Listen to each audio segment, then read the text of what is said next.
जोङो 958 बर' भिलेजेसखौ जों नटिफाइड खालामनो हाबाय आरो 161 बर' भिलेजेसखौ जोंनो नांबावगौ आरो बे जाफोरमानो निश्चय जोंनि बिसायख'थिखौ जों खुंनो हागोन।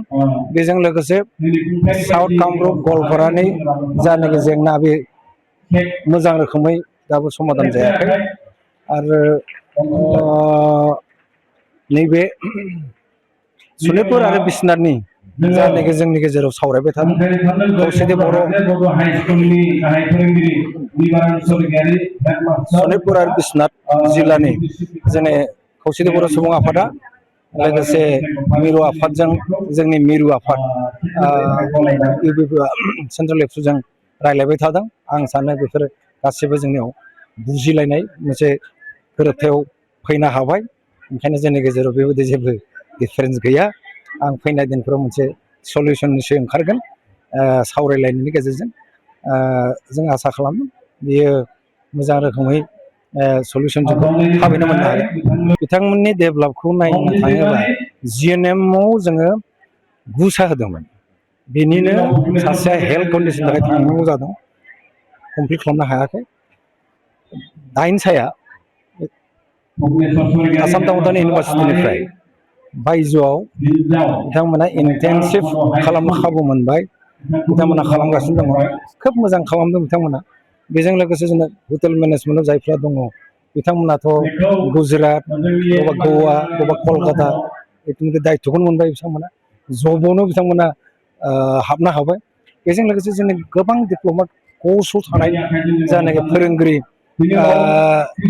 फोरोंगिरिफोरनिफ्राय मिथिनो मोननाय बायदिब्ला बिथांमोननि पारफरमेन्सआ मोजां, बिथांमोननि रिजाल्टआ मोजां आरो बिथांमोना खम समनि गेजेराव निस्सय जब बिसोरनि कर्सआ जोब्बा जबावबो इउनिभारसिटियानो माखासे खाबु होगोन होनना बुंदों आरो जोंबो नायबाय थादों बोरैहाय जबाव बिथांमोनखौ जब होनो हायो, जेरै जब प्लेसमेन्ट होनो हायो। बेनि जोङो नाजाबाय थादों आरो खावसेयाथ' थांखाबायानो मोनबायानो। जायफोर थालाङो बेनि थाखायबो जों काउन्सिला नोंसोर नायगोन, जोङो बेखौ लाबाय थागोन। जेब्लागौ माने भेन्सार स्कुला गभर्नमेन्टनि माबा मोनसे प्रपजेलजों माबा मोनसे स्किमजों माबा मोनसे जाखिनि गभर्नमेन्टनि नेमखान्थि बेफोरजों हाबजोबा अब्लासिम जों काउन्सिला बेखौ लाबाय थागोन। मानो होनब्ला जों बेखौ एजुकेसन डिपार्टमेन्टजों जों टेकआप खालामबाय थादों, रायज्लायबाय थादों। बिथांमोना बे भेन्सार स्कुलखौ नायबाय थानांगोन होनना बिथांमोना होनदों। ओंखायनो रांखौ बाहायनो जों खाबु मोनो, एसे एसे जों हरबाय थागोन। गभर्नमेन्ट एल पि स्कुलाव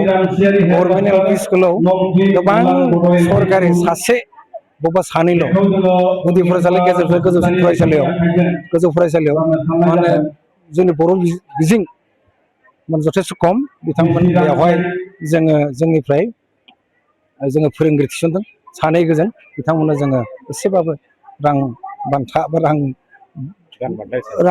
दान बान्था हिसाबै जेसेबांखिनि हायो जों होबाय थादों आरो। गोजोन्थों।